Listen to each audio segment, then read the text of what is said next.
आप सभी का हमारी चैनल बजट टारगेट पे। दोस्तों आज से हम क्लास 10 के ऑल सब्जेक्ट्स की तैयारी करेंगे ताकि आप लोग अभी से हर सब्जेक्ट में हीरो बन सके और बोर्ड परीक्षा 2021 में अच्छे से अच्छे मार्क्स ला सके और आप लोग दूसरे से बेहतर कर सके और अपने गांव शहर में अपना नाम रोशन कर सके। तो चलिए मैं आप लोग को आने वाला हूं क्लास 10 के साइंस के इंपॉर्टेंट क्वेश्चन। जैसा कि आप लोग स्क्रीन में देखने पा रहे हैं, class 10 exam 2021 science important MCQs questions को लेके आए, अर्थात ऑब्जेक्टिव क्वेश्चंस को मैं आप लोग को बताएंगे। और आज के इस वीडियो में हम मोस्ट वीवीआई ऑब्जेक्टिव क्वेश्चंस का सीरीज 1 लेके आए। इसी तरह आपको 4 से 5 सीरीज मिल जाएंगे और 100% गारंटी के साथ कहते हैं, अगर आप 4 से 5 सीरीज को अगर वीडियो को देख लेते हैं तो आपके एग्जाम्स में एक भी नंबर नहीं छूटेगा।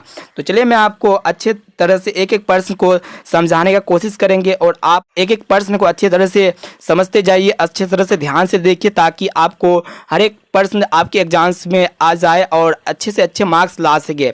तो चलिए फ्रेंड्स मैं आपको बता देते हैं। हमारा जो पहला नंबर प्रश्न है कि निम्न में से कौन सा पदार्थ लेंस के लिए प्रयुक्त नहीं किया जा सकता है। ठीक है, तो इसमें आपको 4 ऑप्शंस देखने को मिल रहे हैं। कौन सा पदार्थ को आपको बताना है कि जिसके लिए लेंस का उपयोग नहीं कर सकते हैं। जल है, कांच है या फिर मिट्टी, प्लास्टिक है। तो इसमें आपको 4 ऑप्शन देखने को मिल रहे हैं। आपको बता दें कि जल, कांच और प्लास्टिक तीनों का उपयोग जो होता है लेंस बनाने के लिए किया जा सकता है, लेकिन इसके अलावा मिट्टी जो है, मिट्टी का उपयोग लेंस के लिए प्रयोग नहीं किया जा सकता है। ठीक है, तो आपको अच्छी तरह से याद रखना पड़ेगा कि कौन सा पदार्थ जो होता है लेंस के लिए प्रयुक्त नहीं किया जा सकता है, वो आपका मिट्टी होता है। ठीक है, दूसरा नंबर प्रश्न को बता देते हैं। तो आइए दूसरा नंबर प्रश्न है कि निर्गत किरण और अभिलंब के बीच के कोण को कहते हैं। ये भी प्रश्न आपके एग्जाम्स में बहुत ही इंपॉर्टेंट और बहुत बार पूछे भी गए हैं। ठीक है, तो निर्गत किरण और अभिलंब के बीच के कोण को क्या कहते हैं। तो निर्गत कोण कहते हैं या फिर आपतन कोण या फिर परावर्तन कोण या फिर इनमें से कोई नहीं। तो आपको बता दें कि निर्गत कोण किरण और अभिलंब के बीच जो कोण बनता है उसको हम कहते हैं निर्गत किरण और अभिलंब के बीच के कोण को क्या कहते हैं, निर्गत कोण कहते हैं। इसका राइट आंसर हो जाएगा ऑप्शन नंबर सी। तो चलिए मैं आपको नेक्स्ट प्रश्न को बता देते हैं। फ्रेंड्स हमारा जो तीसरा नंबर प्रश्न देखने पा रहे हैं स्क्रीन में कि किस माध्यम में अपवर्तनांक का मान होता है, यानी कि किसी भी माध्यम में अपवर्तनांक का मान जो होता है वो आपका I/sin r के फॉर्म में रहेगा, तभी वो होगा आपका अपवर्तनांक।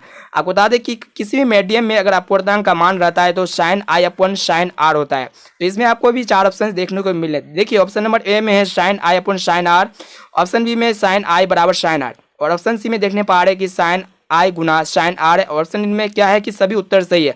तो इसमें से राइट आंसर हो जाएगा आपका ऑप्शन नंबर ए, यानी कि sin I/sin r जो होता है किसी भी अपवर्तनांक का मान होता है किसी भी माध्यम में। ठीक है, तो चलिए मैं आपको नेक्स्ट प्रश्न को बता देते हैं। उदाहरण प्रश्न है कि सामान्य दृष्टि के वयस्क के लिए सुस्पष्ट दर्शन की न्यूनतम दूरी होती है। तो ये भी प्रश्न आपके एग्जाम्स के लिए मोस्ट इंपॉर्टेंट है और लगभग में हर बार पूछे भी जा सकते हैं, तो किसके लिए बहुत ही इंपॉर्टेंट है।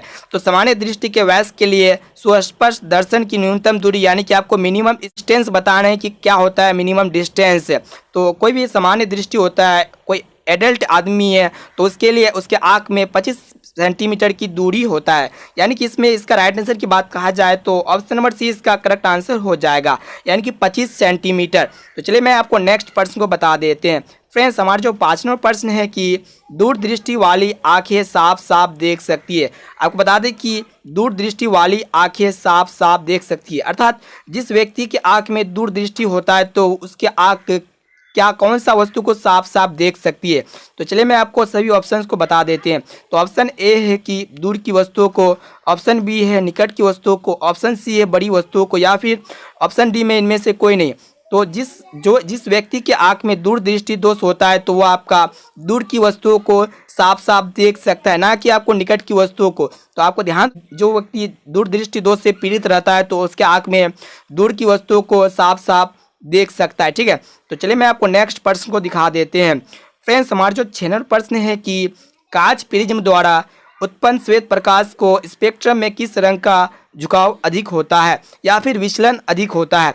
तो आपको बता दें कि जब श्वेत प्रकाश को कांच प्रिज्म के द्वारा गुजारा जाता है तो उसमें आपको 7 रंग प्राप्त होता है। ठीक है, वेब की ओर, जिसको violet, indigo, blue, green, yellow हो गया, फिर ऑरेंज, फिर रेड हो गया। तो इसमें आपको बताना है कि इनमें से कौन सा रंग है, कौन सा कलर है जिसका स्पेक्ट्रम में सबसे अधिक झुकाव होता है। तो आपको बता दें कि बैंगनी रंग का जो झुकाव होता है सबसे अधिक होता है। तो आपको याद रखना पड़ेगा कि कौन सा रंग का विचलन होता है, अर्थात झुकाव जो होता है सबसे अधिक होता है, यानी कि बैंगनी रंग का झुकाव सबसे अधिक होता है। इनके अलावे लाल रंग झुकाव होता है सबसे कम होता है। ठीक है, ये भी प्रश्न आपके एग्जाम्स के लिए मोस्ट इंपॉर्टेंट है। ठीक है, तो चलिए फ्रेंड्स, मैं आपको नेक्स्ट प्रश्न को दिखा देते हैं। हमारा जो 7वां प्रश्न है, उपकरण है जिसमें आपका धन और ऋण का चिन्ह नहीं होता, यहाँ पे ऋण होगा, ठीक है, सॉरी यहाँ पे क्या होगा, ऋण। तो कौन सा उपकरण जो होता है जिसमें आपका धन और ऋण का चिन्ह नहीं होता है? तो ये भी प्रश्न आपके एग्जाम्स के लिए मोस्ट इंपॉर्टेंट है, ठीक है।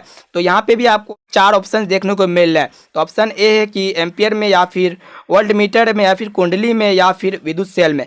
आपको बता दें कि ये कुंडली जो होता है इसमें आपका प्लस और नेगेटिव का चिन्ह नहीं रहता। इनके अलावा आपका एम्पियर हो गया, वोल्ट मीटर हो गया, विद्युत सेल हो गया, तीनों में आपका क्या होता है, पॉजिटिव और नेगेटिव को देखा जाता है। लेकिन कुंडली में जो है पॉजिटिव और नेगेटिव का चिन्ह नहीं होता है, ठीक है।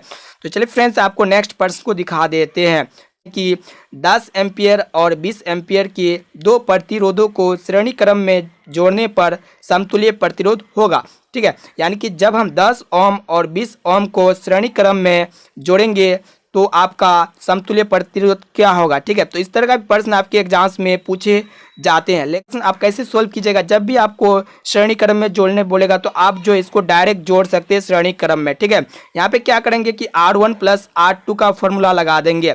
जब श्रेणी क्रम में जोड़ते हैं तो उसको R1 प्लस R2 करके इसको ऐड कर देते हैं।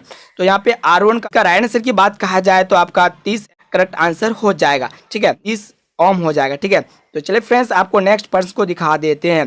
फ्रेंड्स, हमारा जो नंबर प्रश्न है कि 12 वोल्ट विभवांतर के दो बिंदुओं के बीच 2 कूलम आवेश को ले जाने में किया गया कार्य होता होगा, ठीक है। तो यहाँ पे आपको कार्य बताना है, अर्थात W यानी कि वर्क बताना है कि जब 12 वोल्ट विभवांतर के दो बिंदुओं के बीच 2 कूलम आवेश को ले जाते हैं तो उसका वर्क क्या होगा। तो अब इस तरह का प्रश्न आप क्या कीजिएगा कि जब W का मान अर्थात कार्य निकालिएगा कि 12 को जब डायरेक्टली 2 से गुना करते हैं तो आपका 12 दूना 24 आ जाएगा। तो इस तरह का प्रश्न इस तरह आप सॉल्व कीजिए तो इसका राइट आंसर हो जाएगा आपका 24 जूल, ठीक है। इसका राइट आंसर हो जाएगा 9 का ऑप्शन नंबर बी। तो चलिए फ्रेंड्स, मैं आपको नेक्स्ट प्रश्न को दिखा देते हैं। फ्रेंड्स, विद्युत फ्यूज काम करता है, ठीक है। तो ये भी बहुत ही इंपॉर्टेंट और बहुत ही मोस्ट इंपॉर्टेंट क्वेश्चन है कि विद्युत फ्यूज जो कार्य करता है वो किस पे करता है। तो चलिए ऑप्शन देख लेते हैं। ऑप्शन ए में कि धारा के उसमें प्रभाव, ऑप्शन बी में दिया हुआ है कि धारा के चुंबकीय प्रभाव, और ऑप्शन सी में है कि धारा के रासायनिक प्रभाव, और ऑप्शन डी में कि किसी पर भी नहीं। तो फ्रेंड्स, आपको बता दें कि विद्युत फ्यूज का जो कार्य होता है वो आपका धारा के उसी में प्रभाव पर कार्य करता है, यानी कि ऑप्शन नंबर ए इसका राइट आंसर हो जाएगा, ठीक है। 10 का ऑप्शन नंबर ए। एक एक प्रश्न को अच्छी तरह से समझिए, अच्छी तरह से आप लोग नोट्स करते जाइए और अच्छी तरह से एक एक प्रश्न को याद करते हुए जाइए, ठीक है। तो चलिए फ्रेंड्स, मैं आपको नेक्स्ट प्रश्न को दिखा देते हैं। फ्रेंड्स, आप जैसा कि देखने पा रहे कि आपका 11वां प्रश्न है कि यदि किसी नरम लोहे को धारावाही कुंडली के गर्भ में रख दिया जाए तो क्या बनता है, ठीक है। तो यहाँ पे भी आपको 4 ऑप्शंस देखने को मिल रहे। तो आपको एक बार प्रश्न फिर से आपको एक बार समझा देते हैं।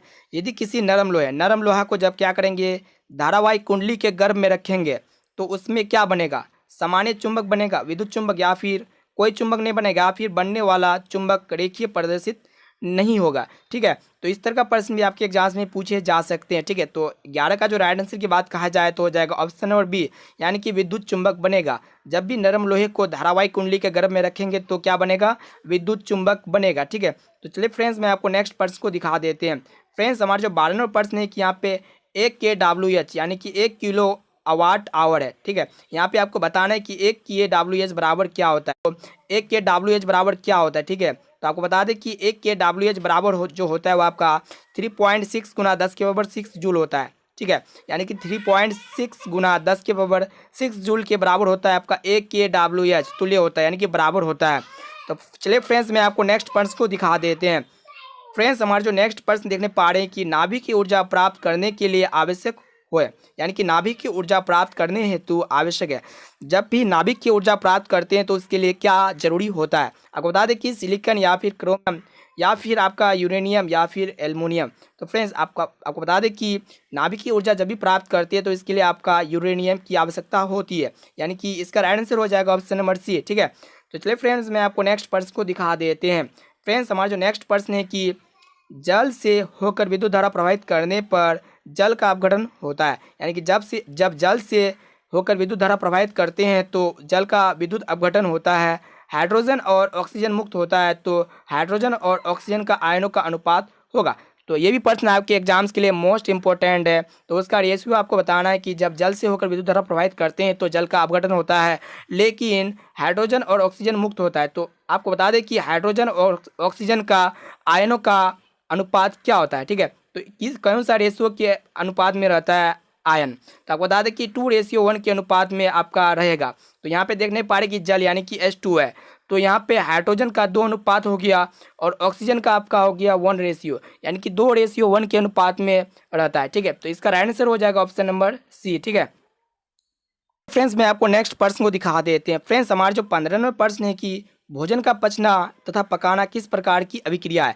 तो ये भी प्रश्न आपके एग्जाम्स के लिए मोस्ट इंपॉर्टेंट है। जब भोजन का पचना होता है तथा पकाना होता है तो किस प्रकार की अभिक्रिया के द्वारा होता है। तो चलिए मैं आपको 4 ऑप्शन देखने को मिल रहे हैं। ऑप्शन ए में था अपचयन अभिक्रिया, ऑप्शन बी में ऊष्माक्षेपीय अभिक्रिया है, फिर उपचयन अभिक्रिया, फिर विघटन अभिक्रिया। जब भोजन का पचना यानी कि जब भोजन पचता है तो वो किस रिएक्शन को अकॉर्डिंग जो पचता है। ठीक है, तो फ्रेंड्स उपचयन अभिक्रिया के अकॉर्डिंग, अर्थात आपका ऑप्शन नंबर सी इसका राइट आंसर हो जाएगा। उपचयन अभिक्रिया के द्वारा ही भोजन का पचना तथा पकाना होता है। ठीक है, तो चलिए फ्रेंड्स मैं आपको नेक्स्ट प्रश्न को दिखा देते हैं। फ्रेंड्स, हमारे जो 16वां प्रश्न देखने पा रहे हैं कि रासायनिक समीकरण Fe+H2O टेंस टू Fe3O4+H2 को संतुलित करने पर जल में अणुओं की संख्या क्या होगी। जब रासायनिक समीकरण यहाँ पे दिया हुआ है कि फेरम में उसके बाद जल है, जब इसको आप रिएक्शंस कीजिएगा तो आपका आता है Fe3O4+H2 को जब संतुलित करते हैं तो जल में अणुओं की संख्या क्या होगा। ठीक है, तो चलिए फ्रेंड्स मैं आपको इसको संतुलित करके दिखा देते हैं। यहाँ पे Fe है, Fe+H2O है। ठीक है, Fe+H2O को जब संतुलित कीजिएगा तो आपका क्या आएगा, Fe3O4+H2 आएगा। ठीक है, तो यहाँ पे देखिए, यहाँ पे Fe है, यहाँ पे भी Fe है। ठीक है, तो यहाँ पे H2 है, यहाँ पे भी H2 है ना। उसके बाद यहाँ पे ऑक्सीजन है, लेकिन यहाँ पे क्या है, 4 ऑक्सीजन। तो इसके लिए हम क्या करेंगे, यहाँ पे अगर 4 लगा देते हैं तो यहाँ पे 4 ऑक्सीजन यहाँ पे हो गया, यहाँ पे भी 4 ऑक्सीजन हो गया, लेकिन यहाँ पे हाइड्रोजन 2 है, लेकिन यहाँ पे हाइड्रोजन कितना है, 4 दूना 8। तो यहाँ पे क्या करेंगे कि हाइड्रोजन 4 लगा देंगे, तो क्या हो जाएगा, यहाँ पे हाइड्रोजन, इसमें भी हाइड्रोजन 4 हो जाएगा। तो ये यहाँ पे जल में, तो यहाँ पे क्या होगा कि जल में अणु की संख्या कितना हो जाएगा, 1 होगा या फिर 2 फिर या फिर 4 या फिर 3। तो यहाँ पे हम क्या लगाए, 4 लगाए। ठीक है, तो दोस्तों सवालों का जो राइट आंसर हो जाएगा ऑप्शन नंबर सी, यानी कि option number C correct answer है। ठीक है, तो चलिए फ्रेंड्स मैं आपको नेक्स्ट प्रश्न को दिखा देते हैं। फ्रेंड्स, हमारे जो 17वां प्रश्न है कि सोडियम क्लोराइड के जलीय घोल में विद्युत धारा प्रभावित करने पर यह विभोजित होकर सोडियम हाइड्रोक्साइड बनाता है। तो इस प्रक्रिया को क्या कहा जाता है। और फिर से पढ़ के आपको सुना देते हैं। सोडियम क्लोराइड के जलीय घोल से विद्युत धारा प्रभावित करने पर यह विभोजित होकर सोडियम हाइड्रोक्साइड बनाता है। तो इस प्रक्रिया को क्या कहते हैं। ठीक है, तो देखिए ऑप्शन में है, ए में है कि विद्युत विच्छेदन, ऑप्शन बी में विघटन, और ऑप्शन सी में द्विविस्थापन, और ऑप्शन डी में क्लोरो क्षार प्रक्रिया। तो इस तरह का अभिक्रिया को हम क्या कहेंगे, इस तरह की प्रक्रिया को हम क्या कहेंगे, क्लोरो क्षार प्रोसेस कहेंगे। ठीक है, तो 18वां प्रश्न है कि चीनी का आणविक सूत्र क्या होता है। तो देखिए चीनी का आणविक सूत्र क्या होता है, इस तरह का प्रश्न आपके एग्जाम्स में लगभग में हर बार पूछे C12H22O11। तो इसको अच्छी तरह से याद रखिए कि चीनी का आणविक सूत्र क्या होता है, C12H22O11। ठीक है, तो चलिए मैं आपको नेक्स्ट प्रश्न को दिखा देते हैं। देखिए नेक्स्ट प्रश्न है कि हमारे शरीर किस पीएच परास के बीच अंदर का कार्य करता है। ठीक है, तो हमारा जो शरीर जो है किस पीएच परास के यानी कि हाइड्रोजन परास के अंदर का कार्य करता है। तो यहाँ पे 0 से 6 या फिर 6 से 9 या फिर 9 से 11 या फिर 7 से 7.8। ठीक है, तो यहाँ पे जो है 7 से 7.8 इसका राइट आंसर हो जाएगा। हमारा शरीर जो है पीएच यानी कि 7 से लेकर 7.8 के बीच में ही हमारा शरीर के अंदर जो पीएच का कार्य प्रोसेस यानी कि ये पूरा होता है। ठीक है, ऑप्शन नंबर डी इसका करेक्ट आंसर हो जाएगा, यानी कि 7 से लेकर 7.8 के बीच हमारे शरीर के अंदर कार्य करता है पीएच में। ठीक है, तो चलिए मैं आपको नेक्स्ट प्रश्न को दिखा देते हैं। एक एक प्रश्न को अच्छी तरह से आप लोग याद करते जाइए ताकि आप लोग अपने एग्जाम्स में अच्छे से अच्छे मार्क्स ला सके। फ्रेंड्स, हमारा जो 20वां प्रश्न है कि निम्नलिखित में से किसे चाकू से काटा जा सकता है। तो देखिए चाकू से किस किस को हम काट सकते हैं, इसमें आपको एलिमेंट्स दिया हुआ है, लिथियम है, उसके बाद कैल्शियम है, कॉपर या फिर आयरन है। तो देखिए यहाँ पे किसको जो है हम चाकू से आसानी से काट सकते हैं, लिथियम को या फिर कैल्शियम को या फिर कॉपर को या फिर आयरन को। तो फ्रेंड्स यानी कि हम लिथियम को जो आसानी से चाकू से काट सकते हैं। ठीक है, आपको याद रखना पड़ेगा कि कौन सा एलिमेंट है जो जिसको हम चाकू से आसानी से काट सकते हैं। फ्रेंड्स लिथियम को जो है हम आसानी से चाकू से काट सकते हैं। फ्रेंड्स, हमारा जो 9वां जो 21वां प्रश्न है कि निम्न में से कौन यौगिक आयनिक यौगिक है। ठीक है, यहाँ पे आपको आयनिक यौगिक बताना है कि इनमें से कौन सा जो है आयनिक यौगिक का उदाहरण है। आपको बता दें कि यहाँ पे आयनिक यौगिक कौन क्या हो जाएगा। आपको यहाँ पे देखिए CaCl2, यहाँ ए हो जाएगा आपका आयनिक यौगिक, यानी कि CaCl2 क्या हो जाएगा आपका आयनिक यौगिक हो जाएगा। तो इसमें आपका क्या है, आयन है, एक प्लस आयन है, उसके बाद आपका ऋण आयन है, ठीक है। आपका कैल्शियम हो गया आपका प्लस आयन, उसके बाद क्लोराइड हो गया आपका ऋण आयन। तो यहाँ पे आयनिक यौगिक क्या हो जाएगा, कैल्शियम क्लोराइड हो जाएगा, ठीक है। तो चलिए फ्रेंड्स मैं आपको नेक्स्ट प्रश्न को दिखा देते हैं। फ्रेंड्स हमारा जो 22वां प्रश्न है कि निम्नलिखित में से कौन उपधातु है। फ्रेंड्स आपको यहाँ पे उपधातु को पहचानना है कि कौन जो है उपधातु है, ठीक है। तो यहाँ पे भी आपको 4 ऑप्शंस देखने को मिल रहा है। यहाँ पे ऑप्शन ए में है कि Fe, उसके बाद ऑप्शन बी में है Cu, उसके बाद ऑप्शन सी में Ni, उसके बाद ऑप्शन डी में Sb। तो इसका राइट आंसर की बात कहा जाए तो कौन जो होगा उपधातु होगा आपका Sb जो होगा उपधातु हो जाएगा, ठीक है। एक और प्रश्न को दिखा देते हैं। फ्रेंड्स हमारा जो 23वां प्रश्न है कि प्रथम कार्बनिक यौगिक यूरिया का संश्लेषण किसने किया था। तो ये भी आपका प्रश्न इंपॉर्टेंट है। तो सबसे पहला कार्बनिक यौगिक जो है यूरिया जो है, इसका संश्लेषण कौन से साइंटिस्ट ने किया था। तो देखिए यहाँ पे भी आपका 4 ऑप्शन है कि ऑप्शन ए में है कि कोल्बो ने, ऑप्शन बी है बोहर ने, उसके बाद ऑप्शन सी में है कि वर्जिलियस ने, तो ऑप्शन डी में इनमें से कौन है। तो देखिए बोहर ने जो है प्रथम कार्बनिक यौगिक यूरिया का संश्लेषण किया था, ठीक है। तो चलिए फ्रेंड्स मैं आपको नेक्स्ट प्रश्न को बता देते हैं। फ्रेंड्स हमारा जो 24वां प्रश्न है कि कैल्शियम कार्बाइड जल के साथ अभिक्रिया कर देता है, यानी कि कैल्शियम कार्बाइड जो है जल के साथ रिएक्शंस करके क्या बनाता है। आपको बता दें कि यहाँ पे ऑप्शन 4 ऑप्शंस देखने को मिल रहे हैं। ऑप्शन ए में मिथेन, ऑप्शन बी में इथेन, ऑप्शन सी में इथीन, उसके बाद ऑप्शन डी में है इथाइन, ठीक है। तो दोस्तों यहाँ पे क्या बनाएगा, कैल्शियम कार्बाइड जल के साथ जब रिएक्शंस करेगा तो आपका इथाइन बनाएगा, ठीक है। तो आपको याद रखना पड़ेगा कि कैल्शियम कार्बाइड को जब जल के साथ अभिक्रिया कराएंगे, रिएक्शन कराएंगे तो किसका निर्माण होगा, इथाइन का निर्माण होगा, ठीक है। ऑप्शन नंबर डी इसका करेक्ट आंसर हो जाएगा। तो चलिए फ्रेंड्स मैं आपको नेक्स्ट प्रश्न को दिखा देते हैं। फ्रेंड्स हमारा जो 25वां प्रश्न है कि निम्नलिखित में कौन समावयवी है, ठीक है। इस तरह का प्रश्न आपके एग्जाम से पूछ लिए जाते हैं। तो इस तरह का प्रश्न का इसका राइट आंसर की बात कहा जाए, इसमें आपको क्या पहचानना पड़ेगा कि सबसे पहले समावयवी इसमें आपको पहचानना पड़ेगा, ठीक है। तो समावयवी इसमें आपको क्या हो जाएगा, C2H5OH, उसके बाद हो जाएगा आपका CH3OCH3। तो यहाँ पे समावयवी कौन हो जाएगा, C2H5OH और CH3OCH3, ठीक है। तो इसका राइट आंसर की बात कहा जाए ऑप्शन नंबर सी इसका करेक्ट आंसर हो जाएगा, ठीक है। तो चलिए फ्रेंड्स आपको नेक्स्ट प्रश्न को दिखा देते हैं। फ्रेंड्स हमारा जो 26वां प्रश्न है कि वर्ग फर्स्ट के तत्व को क्या कहलाते हैं, यानी कि वर्ग जिसको हम पहला कहते हैं, वर्ग 1 के तत्व को क्या कहलाते हैं। ऑप्शन ए में है कि संक्रमण तत्व, ऑप्शन बी में क्षार धातु है, ऑप्शन सी में है कि क्षारीय मृदा धातु है, उसके बाद ऑप्शन डी में लेथनाइड्स। तो फ्रेंड्स वर्ग फर्स्ट के तत्व को क्या कहते हैं, तो वर्ग फर्स्ट के तत्व को हम कहते हैं क्षार धातुएं।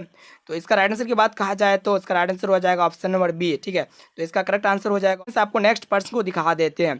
फ्रेंड्स हमारा जो 27वां प्रश्न है कि पौधे में श्वसन क्रिया के अंतर्गत एडीपी के टूटने से कितनी ऊर्जा मुक्त होती है, ठीक है। जब पौधा में श्वसन का क्रिया होता है तो उसमें जब एडीपी टूटता है तो उसमें आपका कितना ऊर्जा मुक्त होता है, ठीक है। देखने पा रहे कि 30.5 किलो जूल प्रति मूल, यानी कि जो है इसमें ऊर्जा मुक्त होता है, यानी कि ऊर्जा निकलता है। जब पौधे में श्वसन क्रिया होता है तो उसमें एडीपी जो टूटता है उसमें कितना किलो जूल प्रति मूल ऊर्जा उत्सर्जित होता है, यानी कि निकलता है, तो 30.5 किलो जूल प्रति मोल, ठीक है। तो इस तरह का प्रश्न भी आपके एग्जाम्स में लगभग में हर बार पूछे जाते हैं। तो चलिए फ्रेंड्स मैं आपको नेक्स्ट प्रश्न को दिखा देते हैं। फ्रेंड्स हमारा जो 28वां प्रश्न है कि पादप में जाइलम उत्तरदायी है। तो ये भी प्रश्न आपके एग्जाम्स में मोस्ट इंपॉर्टेंट है। तो पादप में जाइलम उत्तरदायी होता है किसके लिए, जल का वहन के लिए या फिर पौधे का भोजन का वहन के लिए, या फिर ऑप्शन सी में कि एमिनो अम्ल का वहन के लिए, या फिर ऑप्शन डी में देखने पा रहे कि ऑक्सीजन का वहन के लिए। तो होता है वो आपका जल का वहन के लिए होता है, यानी कि ऑप्शन ए में इसका राइट आंसर हो जाएगा। जब पादप में जाइलम उत्तरदायी किसके लिए होता है, जल का वहन के लिए होता है, ठीक है। तो चलिए फ्रेंड्स मैं आपको नेक्स्ट प्रश्न को दिखा देते हैं। फ्रेंड्स हमारा जो 29वां प्रश्न है कि खुला परिसंचरण तंत्र किसमें पाया जाता है, ठीक है। तो ये भी प्रश्न आपके एग्जाम्स के लिए बहुत इंपॉर्टेंट है। तो खुला परिसंचरण तंत्र किसमें पाया जाता है, इसमें देखिए ऑप्शन डी में, ऑप्शन ए में है मनुष्य में, ऑप्शन बी में है कॉकरोच में, ऑप्शन सी में है घोड़ा में, ऑप्शन और डी में देखने पा रहे कि ऊँट में। तो खुला परिसंचरण तंत्र जो पाया जाता है आपका कॉकरोच में पाया जाता है, ठीक है। यानी कि इसका राइट आंसर की बात कहा जाए तो ऑप्शन नंबर 20 का करेक्ट आंसर हो जाएगा, ठीक है। तो चलिए फ्रेंड्स मैं आपको नेक्स्ट और अंतिम प्रश्न को दिखा देते हैं। तो यहाँ पे प्रतिवर्त क्रिया क्या होता है, लार आना या फिर रक्तदान या फिर हृदय गति या फिर सभी। तो आपको बता दें कि प्रतिवर्त जो क्रिया होता है वह आपका लार का आना होता है। रक्तदान जब ब्लड को डोनेट करते हैं तो वहाँ पे भी प्रतिवर्त प्रतिवर्त क्रिया आता है। जब हृदय गति करता है तो इसमें भी आपका क्या होता है, प्रतिवर्त क्रिया होता है। तो इसका राइट आंसर की बात कहा जाए तो ऑप्शन नंबर डी इसका करेक्ट आंसर हो जाएगा, यानी कि सभी। इस वीडियो को अभी तक आप शेयर नहीं किए तो प्लीज़ एक बार ज़रूर शेयर कीजिएगा अपने फ्रेंड्स में, और इस वीडियो को अपने दोस्तों तक ज़रूर शेयर कीजिए, और वीडियो को लाइक नहीं किए तो प्लीज़ वीडियो को लाइक कर दीजिए, ठीक है। तो दोस्तों आज के लिए इतना ही। Thanks for watching this video.